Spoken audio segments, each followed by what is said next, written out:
It's Cornell. What's he doing? Watching. Watching what? You're watching Wiki Kids. Keep playing. Okay. Look at it like sooner or later. Okay, so what do I do? Like this. Try it again. You're a tough teacher. So here I go. One. That's good. That was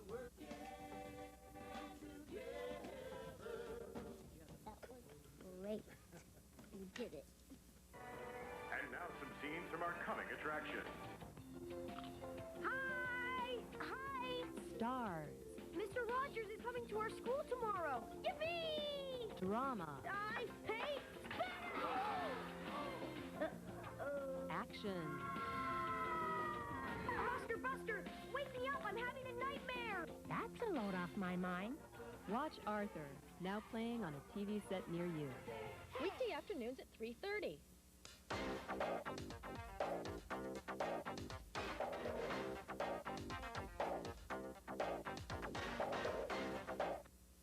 Theodore, he's a tugboat and a friendly tugboat too. A friendly tugboat too. Oh, Theodore likes to do the things that friendly tugboats do.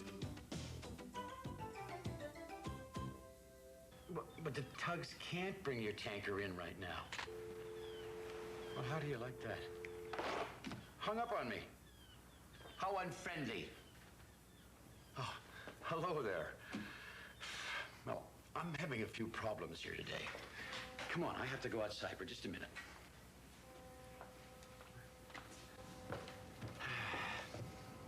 Oh, yeah. Uh-huh. Oh, she's out there all right. Big oil tanker.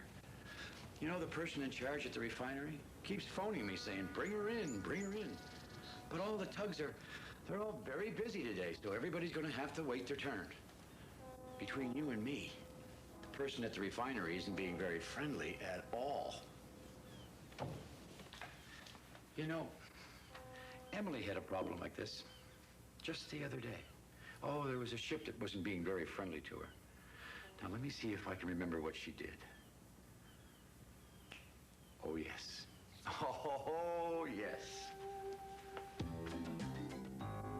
One summer night, Emily and Theodore were floating home together, just talking about this and that. Did I ever tell you about the time I was in Africa? Said Emily. No, replied Theodore. Oh, please do, Emily. Theodore loved talking with Emily. It felt so nice to talk with his friend. Well, began Emily, I was sent to Africa to bring back a ship who had broken her engine, and suddenly a bright, shiny light streaked across the sky. What's that? Said Emily. Shooting star, said Theodore. It's too big to be a star, gasped Emily. Look, said Theodore. The bright, shiny light suddenly seemed to fall right into the ocean not far from the big harbor. The tugs were silent for a long moment after that. Emily, said Theodore, finally, in a very quiet voice, that was the strangest thing.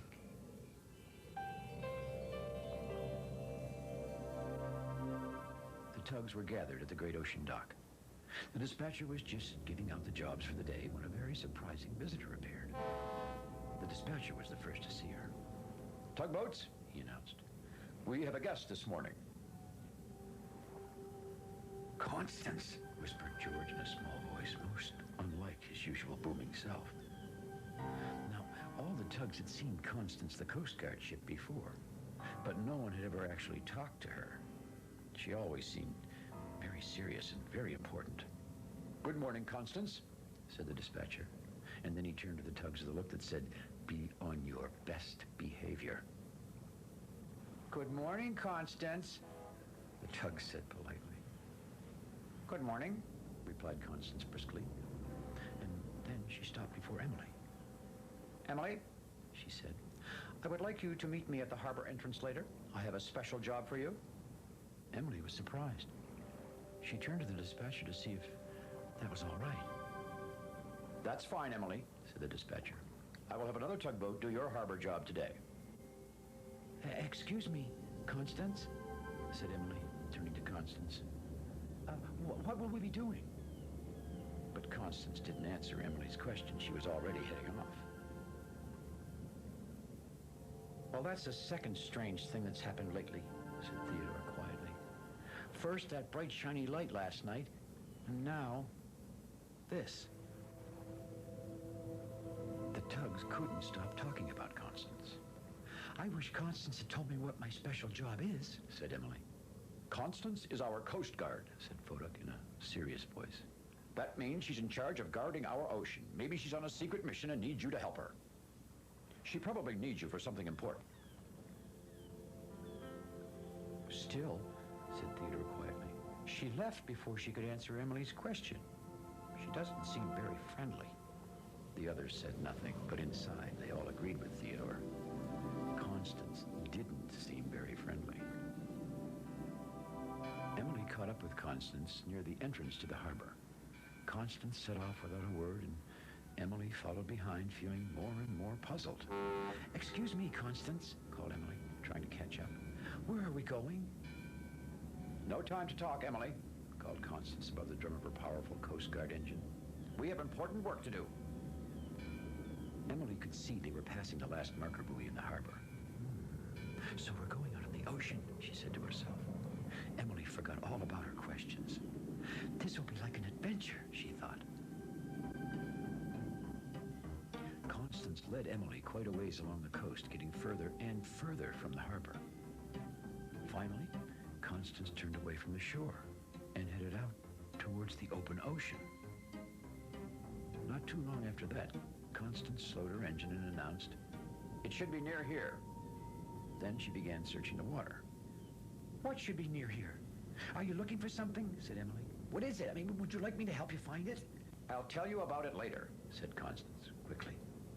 But right now, I'm very busy. Just float quietly. Suddenly, Emily saw something. It was floating in the water just ahead. Constance! Constance! She called. Constance headed over immediately. That is just a piece of driftwood, said Constance. It is not what I'm looking for. Well, maybe if you told me what to look for, Emily started to say. I already told you, interrupted Constance, to float quietly. Now I have a lot of work to do. Well, Emily was beginning to get very upset, and she could feel her engine getting hotter and hotter. I was only trying to help, she said quietly. But Constance was already searching again with that busy look of hers. Emily couldn't help agreeing with what Theodore had said. Constance really didn't seem very friendly. Not very friendly at all. Back in the harbor, Theodore and Hank were heading home from work. Theodore turned and gazed sadly toward the ocean. It's getting late, he said. We still haven't heard from Emily. She must be very busy with Constance, said Hank. Theodore was getting more and more concerned about Emily. But right now, it seemed there was nothing to be done but wait. Wait and worry about Emily. The sun was beginning to sail over the edge of the ocean, and Emily was still floating after Constance, who was still searching and searching. Hurry, said Constance. It'll be dark soon, and we must find it. Then Emily saw something floating in the water. Now, Emily didn't want to talk. She didn't want to upset Constance again. And maybe, thought Emily, this was just another piece of driftwood. But it didn't look like a piece of driftwood. It had brightly colored markings, and it was very big. Constance, called Emily. I see something. What is it, Emily? Replied Constance. There's something floating in the water, replied Emily, staring towards the brightly marked thing. Constance headed over to the thing without a word. Then she called to Emily. You found it. Come and tie your tow line onto it. Emily floated over and saw that the brightly marked thing was really a rocket floating in the water. This rocket must have been the bright, shiny thing Theodore and I saw in the sky last night, Emily thought to herself. It tumbled down to earth, all in flames. Where did it come from, Constance? Asked Emily. Who does it belong to? I mean, where are we taking it? In all her excitement, Emily forgot about how upset she felt at Constance. All I have time to tell you, replied Constance, is that this rocket is very important. It's part of a spaceship, and I need you to help me get it back to the harbor as soon as we can. Emily had put the rocket on her deck and was following along behind Constance as fast as she could go. She's not friendly. She's not friendly. She's not friendly, Emily repeated to herself. They still had a long way to go, and the sun was almost down. Faster, Emily, called Constance. Now, the rocket was heavy, and it was hard for Emily to carry. She wanted to slow down and catch her breath a little. Emily, it was Constance, the rocket is slipping off your deck. I tried to tie it on properly, Emily started to say, but you were in a big hurry and... No time to talk now, said Constance. Just tie the rocket back on, quickly. Well, Emily was tired of chasing after Constance, and she was tired of carrying the heavy rocket, but most of all, she was tired of not being able to talk. Her face felt hot, and she wanted to shout out loud. Slowly, she turned to face Constance. Why are you stopping? Demanded Constance. We are late. I am not doing another thing till you say please, replied Emily in a steady voice. Well, Constance didn't say anything. I tried to tell you I didn't have time to tie the rocket on properly, but you were in a big hurry, Emily continued. And now you're upset with me because we're late. Well, maybe the other tugboats are afraid to talk to you, but I'm not. You're not very friendly. Well, it seems you could hear the silence all the way back to the big harbor. Constance slowly turned to face Emily. Emily floated firmly in her place, but inside, everything seemed to be moving very fast. What would Constance say? Well, what Constance said was the most surprising thing. Do you really think I'm not friendly? Said Constance. She sounded a little hurt. Well, Emily didn't say anything. I always have a lot of important work to do, continued Constance, getting her busy-sounding voice back a little. I don't have time to be friendly. Being friendly doesn't take any time at all, replied Emily. And being friendly is important to me. Emily felt like Constance was staring right through her, but still, she floated where she was. Emily the Vigorous, said Constance, her engine rumbling. You are a very hard-headed young tugboat, and you are the first tugboat to ever talk back to me like this. Again, Emily didn't say anything. She looked Constance straight in the eye. You remind me of myself when I was younger, concluded Constance. I like you. You do? Said Emily. She was so surprised she almost laughed out loud. I do, said Constance. And I'm glad you spoke up just now. I really don't mean to be unfriendly. Sometimes I am a bit bossy. Then she smiled and said, now, will you please get going? Well, Emily had to smile too. Okay, Constance, she said. Just let me pull this rocket back up on my deck. The sun had almost set, and Theodore had almost given up waiting for Emily to come home, when suddenly he saw her returning to the harbor with Constance. Theodore rushed out to greet his friend. Emily! Emily! I missed you! Where have you been? What's that on your deck? Emily glanced at Constance. She knew Constance was in a hurry. I'll tell you all about it tomorrow, she whispered to Theodore. Suddenly, Theodore realized he was floating right in front of Constance, blocking her way. Oh, I'm sorry, Constance, said Theodore nervously. But Emily is my friend, and well, I missed her. Emily is my friend, too, replied Constance. And I think we might have a little time to talk about this rocket right now. Well, Constance began to tell the tugs about how the rocket came to land in the ocean outside the big harbor. And I'll tell you something really interesting. Somehow, as the tugs moved closer to listen to her story, Constance forgot all about being in a hurry or being important. All she could think of was how nice it felt to have new friends to talk to in the big harbor. Of course, Emily and Theodore felt the same way. You know, sometimes you just have to speak up when someone's upsetting you. Now, that's that unfriendly person from the oil refinery. I just know he's going to complain about his oil tanker not having arrived yet. Well, this time, I'm going to speak up, just like Emily. You are being very rude, and I'm not going to talk to you anymore until you say please. Oh, hi, Mom. What a surprise. This is going to take a little while to explain, I'm afraid. Thanks for visiting us here in the Big Harbor, and we'll see you all again next time. No, Mom, I didn't mean that you were being rude. There's another story coming right up, and you can always learn more about Theodore Tugboat on the internet. Find us through PBS Online. Pushing and a pulling in the great big harbor, in the great big world is so much fun. So many brand new things to discover. Waking with the sun, gotta get the job done. Oh, Theodore and Emily, Bodak, Hank and George, and the harbor master too.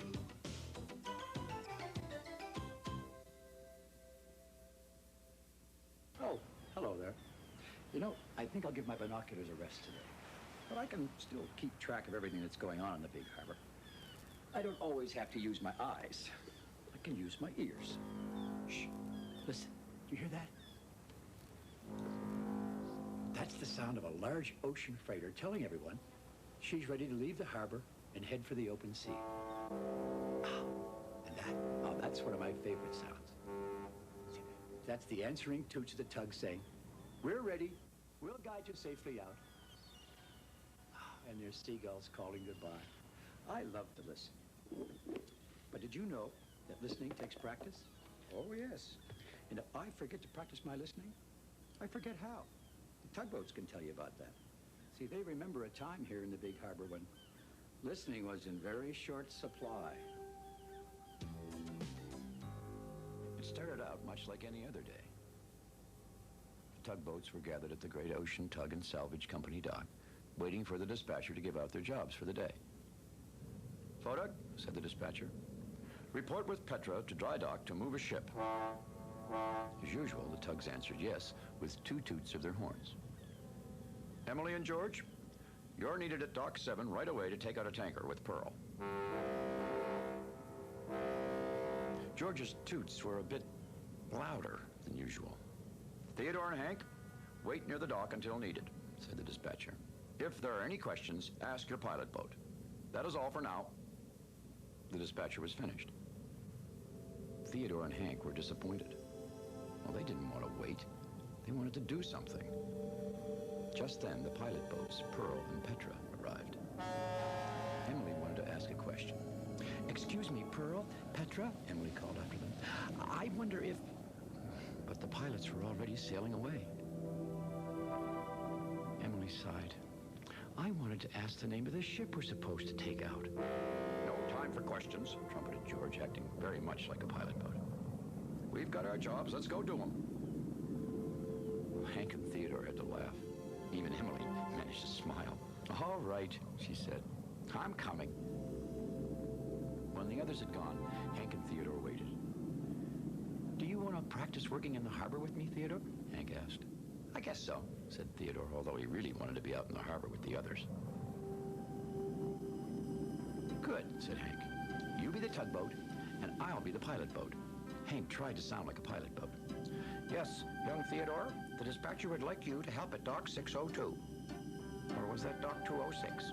Anyway, go to a dock and help a ship leave. Or was that help a ship arrive?"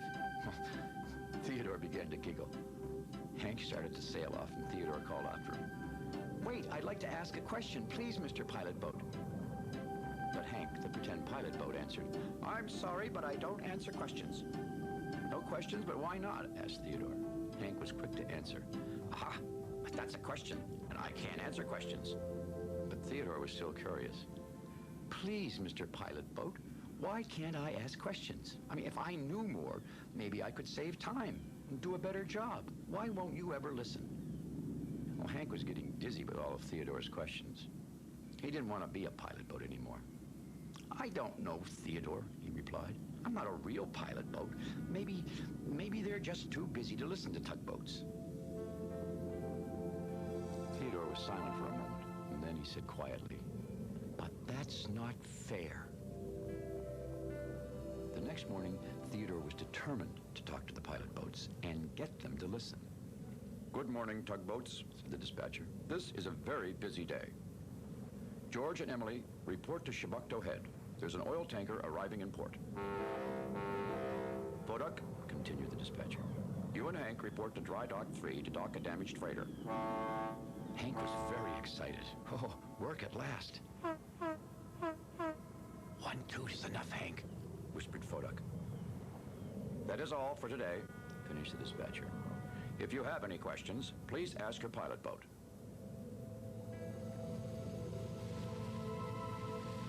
Well, just then, Pearl arrived. At last, here was Theodore's chance to ask a question. Excuse me, Pearl, said Theodore. Ah, Theodore. Since the dispatcher does not have a job for you, you can go to the warehouse on Dock 3 and bring back a fresh supply of tow ropes. Yes, thank you, Pearl, I will. But first, I was wondering if... Pearl was already sailing off to catch up with Emily and George. Theodore felt upset. Maybe I should ask Petra, he thought. Maybe she has time to listen.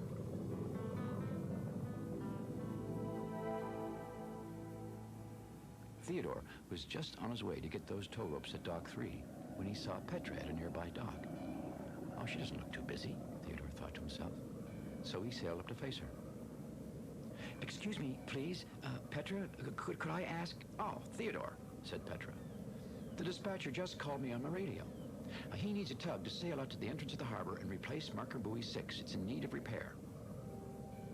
But Theodore knew he already had a job to do, collecting tow ropes from the warehouse. Petra turned to go. Theodore had to talk fast. I would like to replace the buoy, Petra, but Pearl already gave me... Petra spoke again. I have to get going, Theodore. Foduck's ready to dock that ship. We can talk when you're finished.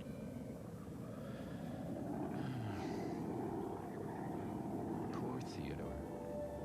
Petra wouldn't listen. What should he do now? How could he do both jobs at the same time? I must find Pearl and explain, he thought, and hurried off. Theodore found Pearl at the fueling dock, but she seemed in more of a rush than ever. Theodore took a deep breath and began to speak, but before he could say a word, Pearl turned quickly from the dock and almost bumped right into him. Oh, Theodore, she cried. You must watch where you're going. And before Theodore could reply, Pearl continued. Theodore, someone has left an empty garbage barge at Dock 2. The dispatcher would like it brought back to its proper dock. And then Pearl hurried off so she wouldn't be late guiding in the oil tanker with George and Emily. But, thought Theodore as he spun about in confusion, another job. Now he had 3 jobs. Whatever would he do? A while later, the tugboats gathered back at the Great Ocean dock. Are all jobs complete? Asked the dispatcher. Emily, George, Hank, and Foduck all tooted their whistles. Very good, said the dispatcher, but he sensed that all was not right. And what about the damaged marker buoy? Has it been replaced? I sent Theodore for that, said Petra, who had just arrived. But when the dispatcher looked around, Theodore was nowhere to be seen. Just then, Pearl also appeared. But I sent Theodore to move a barge, she said. 2 jobs at once, said the dispatcher. Petra was confused. Pearl? You sent Theodore on a job this morning? Pearl nodded to herself. Yes, I sent Theodore. I didn't know he had another job. And then she said, oh dear, I just remembered. I gave him another job before that, getting tow ropes. 3 jobs at once, said the dispatcher. But if he had too much to do, said Pearl, why didn't he just tell us? Hank moved forward. He tried to tell you, said Hank. But Petra said, I don't remember that he told me, nor me, added Pearl. Hank gathered his courage and continued to speak. Theodore has been trying to ask you a question since yesterday. What question? Asked Pearl. Well, the other tugs looked just as upset as Hank. Hank spoke again. Theodore wanted to know why you never listened to any of us. We will certainly talk more about this later, announced the dispatcher, who was very concerned. But right now, there is a container ship coming in and a damaged marker buoy in the harbor. That means there is nothing to warn the ship about the sharp rock. The tugs and pilots went off to warn the ship and bring her in. Everyone was very worried about that rock, and Theodore. Where could he be?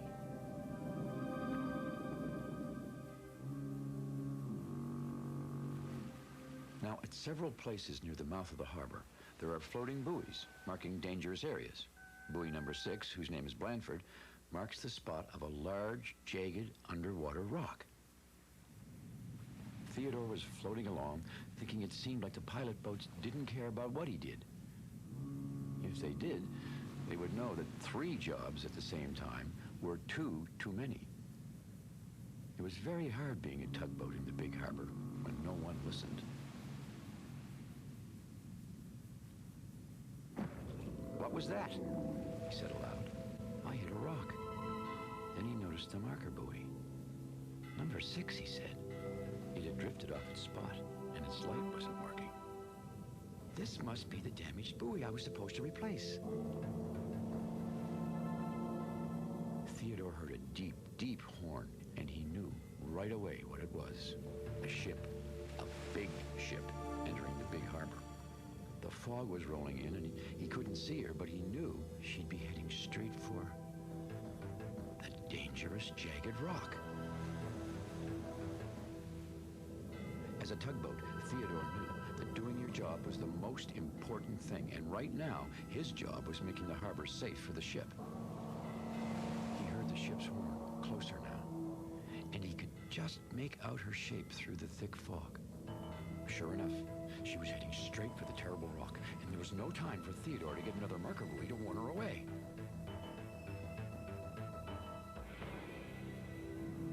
Meanwhile, the other tugs and the pilots were racing toward the harbor mouth.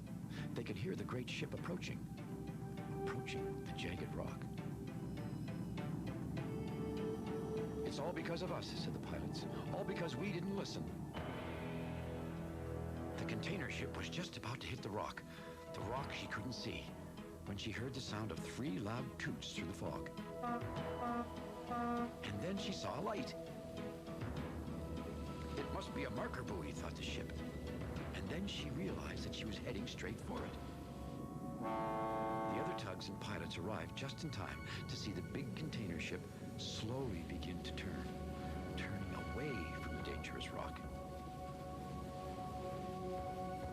"It looks like the marker buoy is working after all," shouted Pearl. The tugs floated in for a closer look. "It's not a buoy," said Hank. "It's Theodore!" "Oh, hi, everybody," said Theodore, as calm as a clam. Well, the tugs let out a great cheer. Theodore had saved the ship. Petra examined Theodore's load. "And you got the tow ropes." The tugs saw a pile of tow ropes on Theodore's deck. "I'm sorry I haven't moved the barge yet," said Theodore. "I was going to do that next." "Oh, that's okay, Theodore," said Petra. Then Pearl made an announcement. "Theodore, you've been very brave. We're proud of you, and we apologize for not listening. From now on, we promise to talk about all of the work in the harbor. Talk and listen. We promise," added Petra. "Now let's get this ship in," said George. And with that, the tugs and the pilots set off to work. "I'll go get another marker buoy so you can come back and tell us what happened," called Hank. "I'll bet everyone will want to listen." Well, I must say, I think everyone listens very well now. You hear that?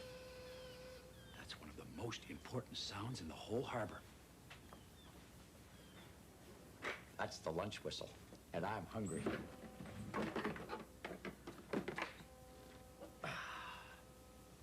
Well, thanks for dropping by.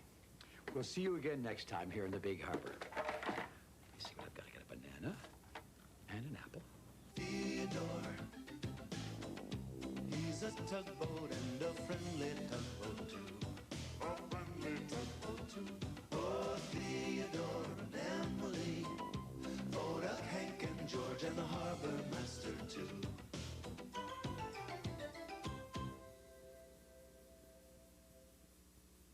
This is PBS.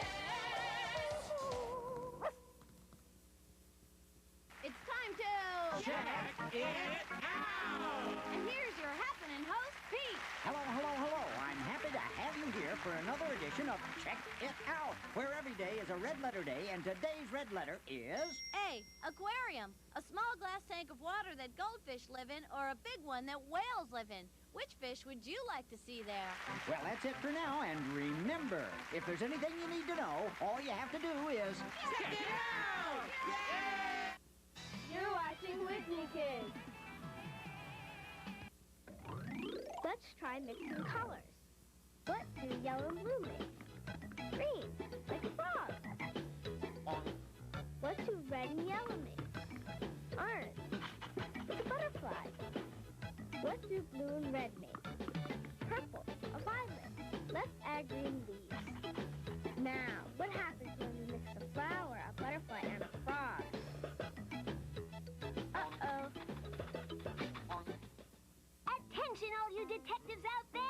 Be on the lookout for this girl. Her name is Whimsy, and she could be in your neighborhood. You can usually see her with her daycare friends, Horace, Jonas, and Lulu. Oh, almost forgot. And her little brother, Bo. And the best place to start looking for her is at Whimsy's house. I should know. My name is Whimsy. Weekday mornings at 11.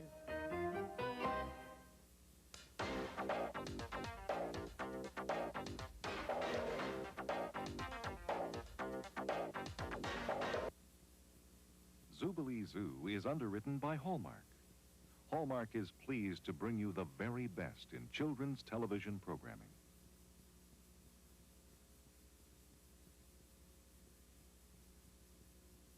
Everyone up, everyone in. Time for the fun to begin. Come along with us to Zoobilee Zoo. Zoobilee Zoo. Magic and wonder are waiting for you. It's as close as a dream and as bright as the brightest blue. Welcome to Zoobilee Zoo. Let's introduce the Zoobles to you. I'm Mayor Ben. I'm here to lend a helping hand. I'm Bill the Beaver, playing the things on command. There's daring and adventure when lookout comes to call. And a kangaroo named Woodrow who puts music to it all. My name is Bango. Just color me fun, and you will shout bravo once the show has begun. Everyone, spread the news. There'll be so much to see and do. Just see our cartoon. When you're in Zoobilee, Zoobilee, Zoobilee, Zoobilee, Zoo, magic and wonder are waiting for you. So come on with us now and discover the wonder of you. Welcome to Zoobilee Zoo.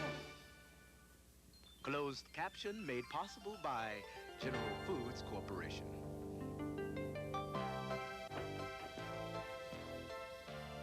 Hello, Zoobaroos, and welcome to Zoobilee Zoo. I'm Mayor Ben, the Zoobles' top cat.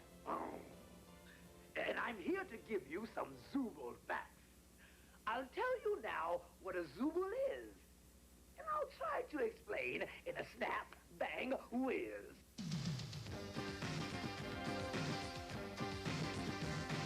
A 1, 2, 3, a 4, 5, 6. A Zooble is full of magical tricks.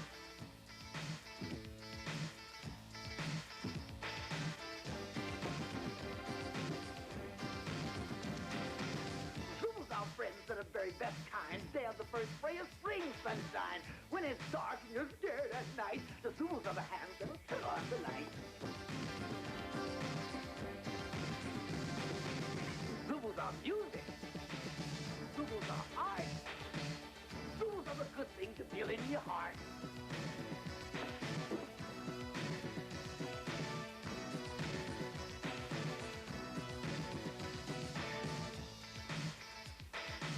That, my friends, is the end of this tale, with the exception of one detail, one small thing. Tell us, Ben. One very small thing. Tell us, Ben. One teeny-weeny, tiny-weeny, itsy-bitsy, very small thing. When it's all said and done, a Zooble is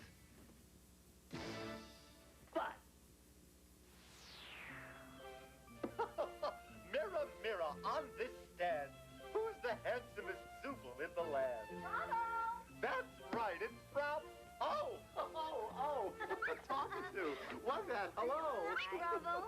What's up with those funny pants you got on? Oh, these aren't funny pants, was that? These are Western-style chaps. I wear them in my latest production. I entitle it The Old West. What's that? It's not a what, was that? It's a where. The Old West was where they had cowboys and Indians, pioneers and covered wagons, and old prospectors looking for gold. Can we go, huh? Can we talk it to? No, I'm afraid not. That was a long time ago. We'd have to travel backwards in time, and that's quite impossible. Oh, that's too bad. But I'm portraying the Old West in my play. And I tell you what, I'll let you write the music for it. Oh, really? Look at all the words to her music. Splendid. Now, let me set the scene for you. It takes place in the Old West, in a small town. I play the hero, of course, Tex Trueheart, and we see me riding into town. And I'm on my horse, and I'm galloping. Come on, Mango.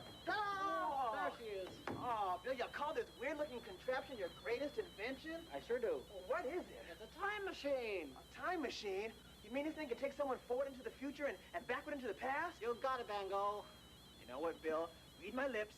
I don't believe you. Well, you're gonna, now that I've invented this little rascal here. Uh-oh.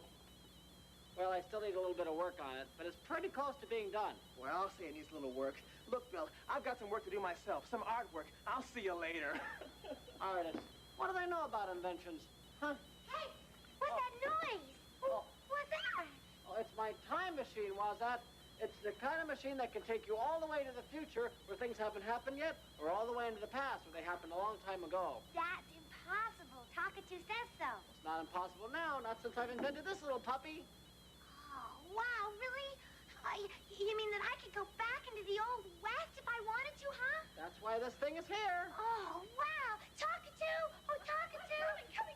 What's the matter? Well, Bill says that this can take me back into the Old West, and I want to go. Billy, telling whoppers like that to innocent young Zooples. You know perfectly well it's impossible to travel through time. No, it is not impossible, and I'm going to prove it to you. Get in. Me? You must be croaking. Joking. No, I'm not joking. Anyway, I need a volunteer to test out the machine, and I thought that I'm very sweet of you, Wazat, but you're a little bit too young for this kind of an experiment. Oh, Zooples stick, that's all I ever hear. I'm too young for this. I'm not old enough for that. Yada, yada.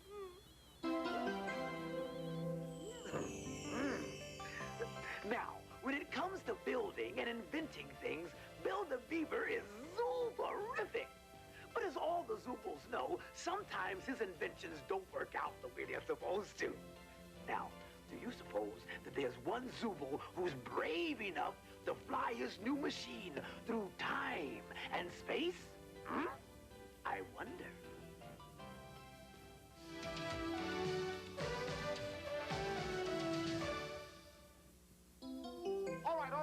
All right. Places, everyone, places. Okay. Now let me set the scene. The place is an old cattle ranch in the West. And I play the hero, of course. Tex Trueheart, thank you.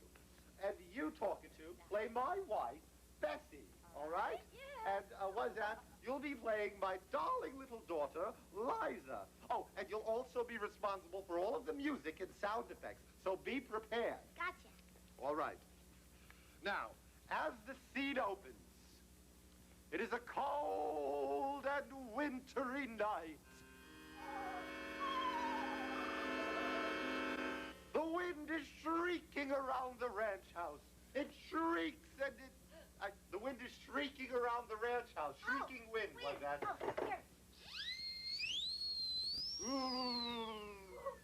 Bessie speaks. Oh, I do hope my poor husband isn't lost in the snow. If he doesn't come home soon with the money, that evil land grabber, Murdoch McNasty, will take our ranch away from us. What's that? That's your cue. That's your cue. Oh,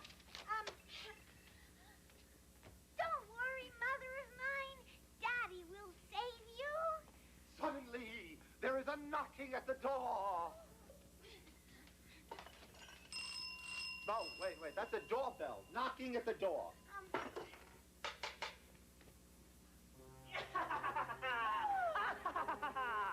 It's me, Murdoch McNasty. Wait. What's that? He's the villain, not the hero.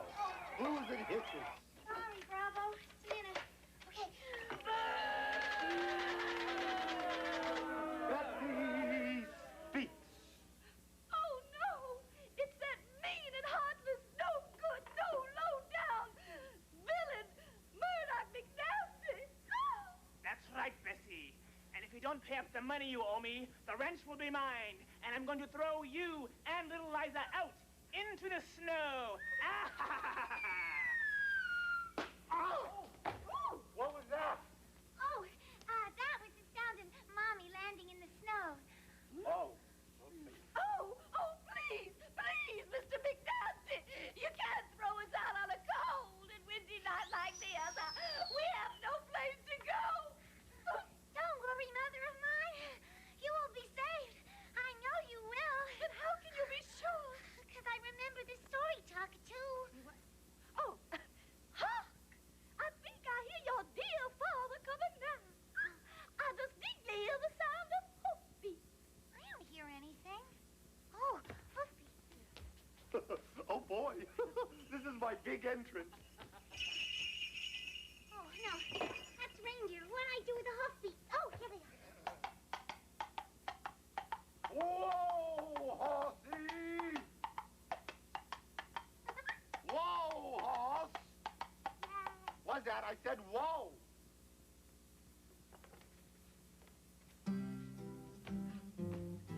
It is I, Tex Trueheart. Food? Kisses? What's that? I'm the hero, not the bad guy. Sorry, bro.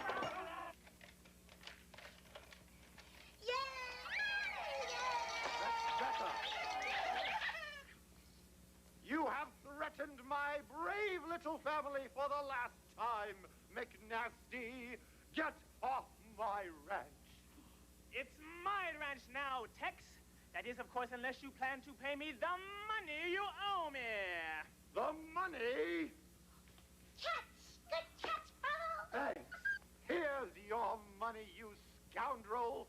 Now get out before I throw you out into the snow. Curses, foiled again. Ooh. Oh, my hero!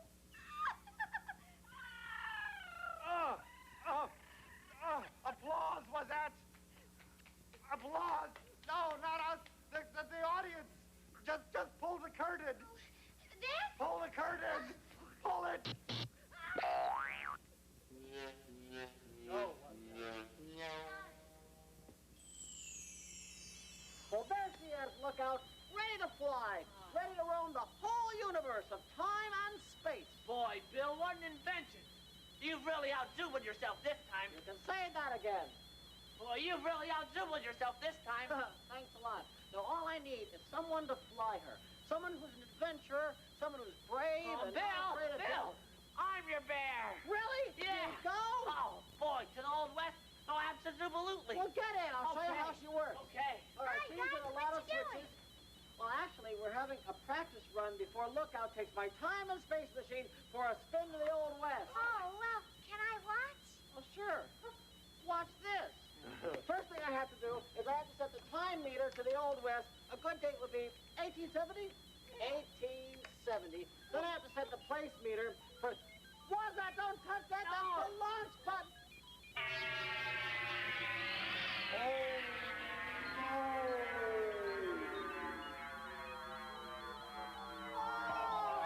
guess we can get to go to the Old West after all. Maybe not, was that? Bill didn't teach me how to fly this thing. Oh. They're gone. Can you believe it? Was that accidentally launched the time and space machine? And before Bill had a chance to set it for the Old West. I wonder if we'll ever see them in Zoobly Zoo again. Maid?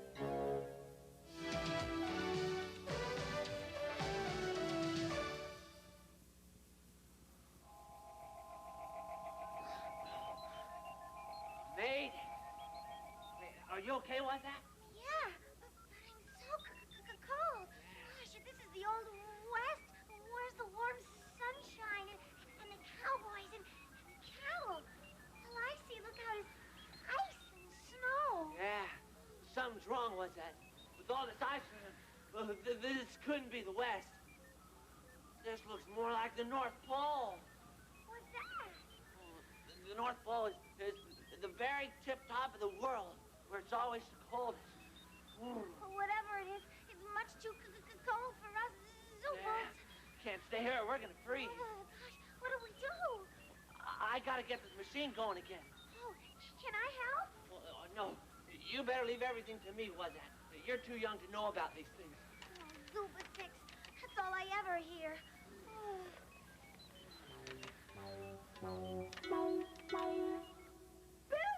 what happened? What went wrong, Bill? Well, gosh, nothing went wrong exactly. You see, Lookout wanted to go to the Old West, so he used my time and space machine.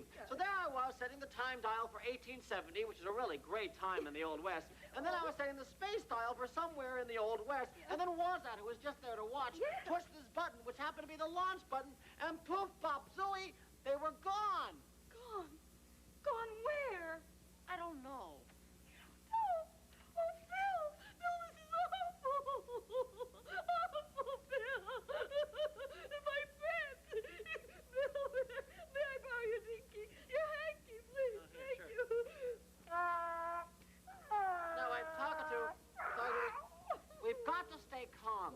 If I can just get Lookout on this monitor, I could tell him how to turn the power on the time and space machine, and I can send him back home. I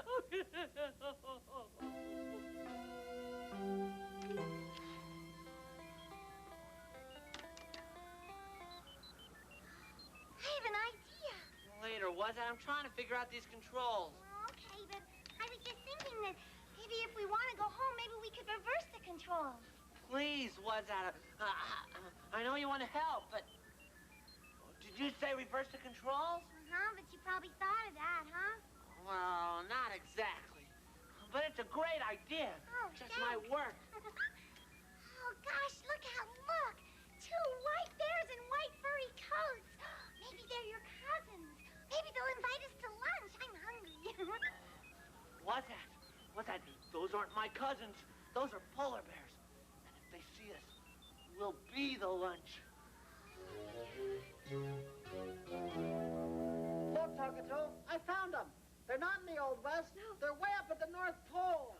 Oh, those poor things. They must be half frozen by now. Wazat, Lookout, can you hear me? Get back in the time and space machine and hurry. There's a polar bear coming your way. We know. Hurry. Lookout, listen. First, you've got to reverse all the panel controls. Oh, we already did that, Bill. Hey, you're pretty smart.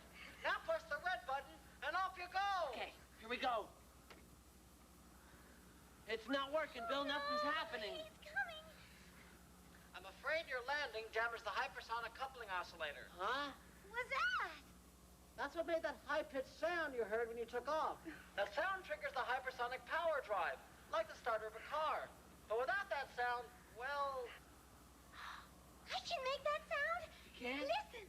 Well, it's worth a try, Wazat. Go ahead.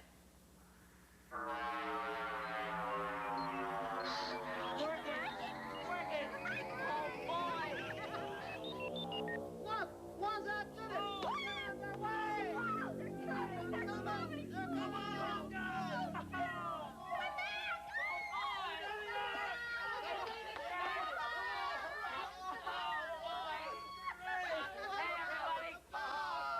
Cheers for what's that? Zip, zip, hooray! Zip, zip, hooray! Zip, zip, hooray! Oh, it's a good thing I have my little piano with me. They said if it wasn't for me, we wouldn't have made it back to Zoobly Zoo. Oh, if it wasn't for my little piano, I mean. My friends call me was a kangaroo. Music's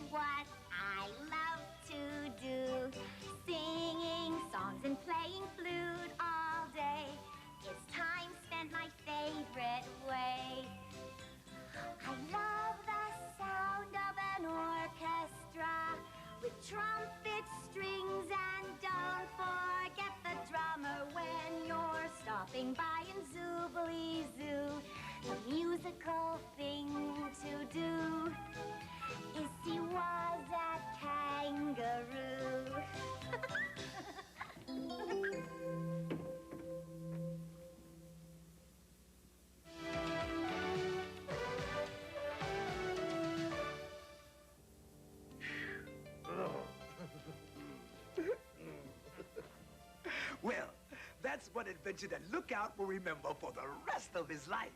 And as for Courageous Wazat, she showed us it isn't how big you are, but who you are that counts. And as for Bill, well, he's just glad that his time and space machine works, even though it doesn't go where it is supposed to. Now, you'll excuse me, because there's a big celebration in Zoobilee Zoo tonight. We're honoring our Zooble-Knots, and I've got to get ready for the fun. The Zooble clock is telling me it's time for us to go. But before we do, there's something I want you all to know. The road that leads to Zoobilee Zoo is always there inside of you, no matter where you are. If you just believe you're never far from Zoobilee Zoo. Zoobilee Zoo. Magic and wonder are waiting for you.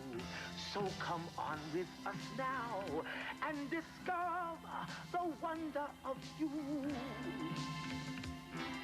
Welcome to Zoobilee Zoo. Zoobilee Zoo, Zoobilee Zoo. Magic and wonder are waiting for you. It's as close as a dream, and as bright as the brightest blue. See you in Zoobilee Zoo.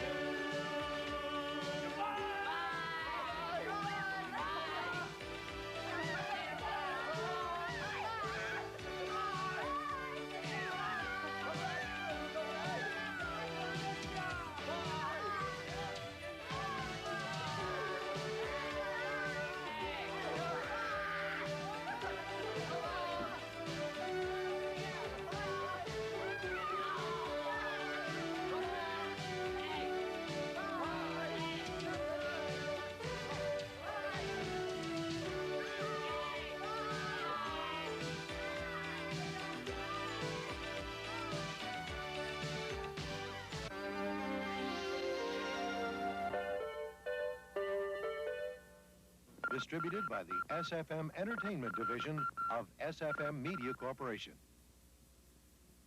Zoobilee Zoo is underwritten by Hallmark. Hallmark is pleased to bring you the very best in children's television programming.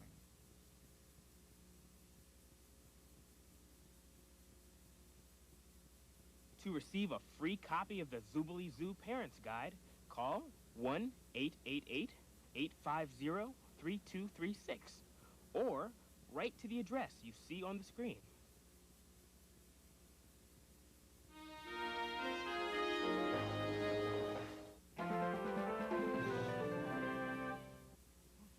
Van Gogh? I'm afraid this is 2 inches too long. Not a problem, was Okay, that? there it is. Boy, that's your third trip today. I know. You've been as busy as a beaver. No, well, I'm just so excited about the new Zoobilee Zoo opening. I've been working enough for 2 Wazats. 1, 2. Well, you know, you might have to wait a little while longer.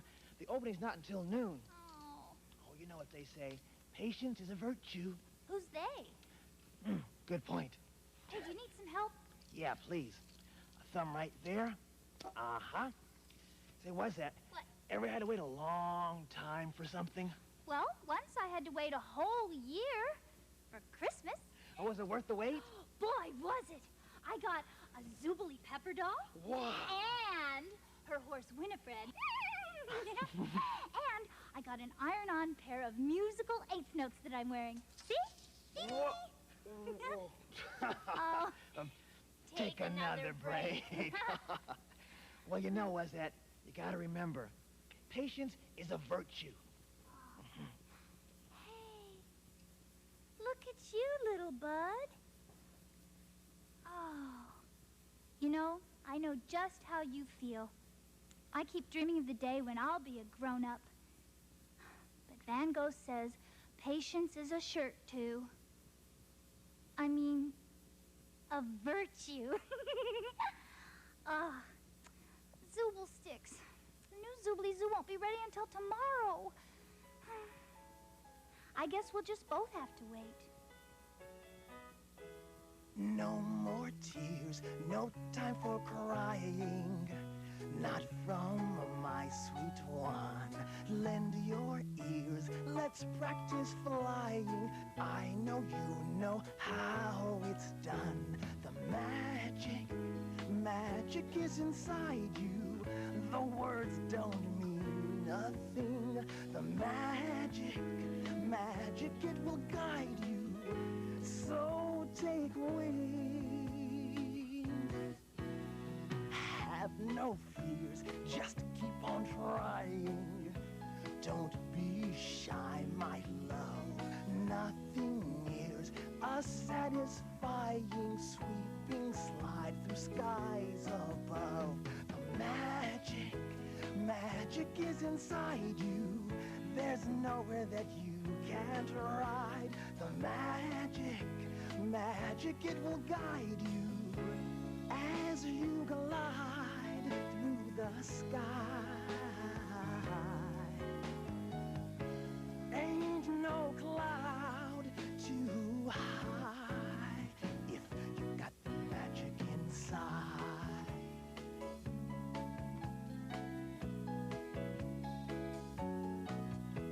The magic is inside you. There's no way that you can fail. The magic, it will guide you. Let it billow out like a sail.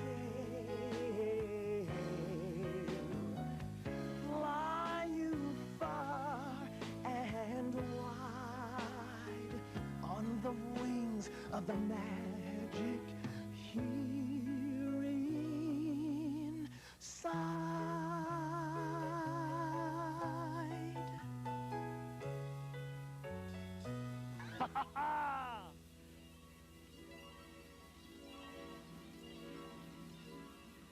Van Gogh, I'm flying!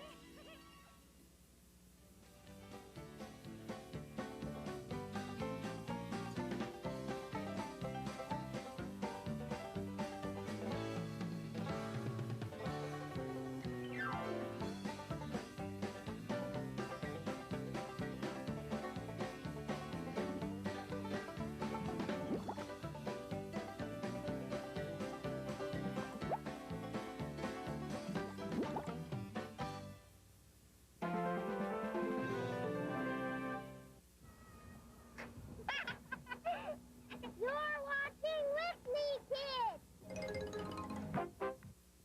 And when I say on your marks, get set, go, then you go. On your marks, get set, go!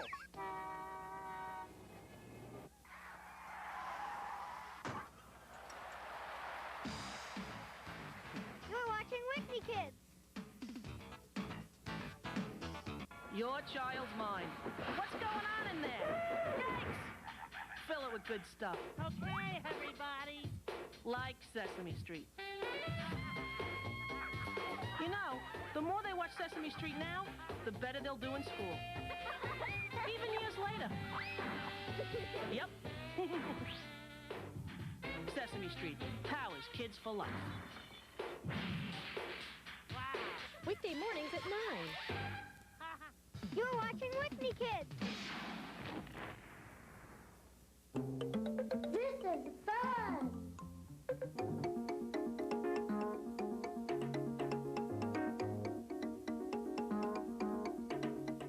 The wishbone.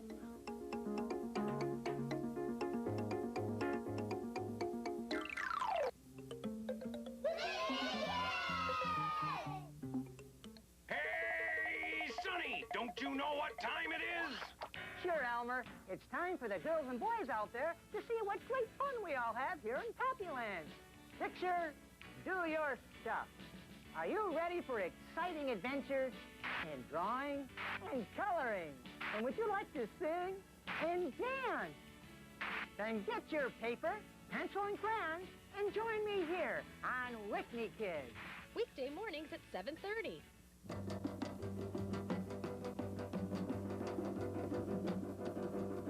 You're watching with me, kids.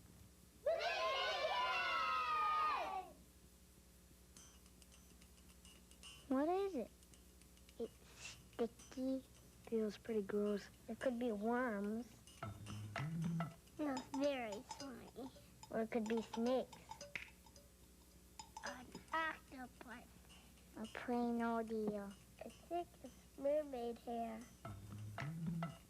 Big chunks of... Oh, I know.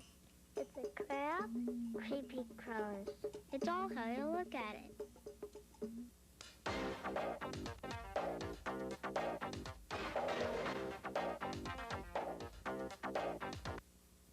Funding for Barney and Friends is made possible in part by the Corporation for Public Broadcasting and viewers like you. And by...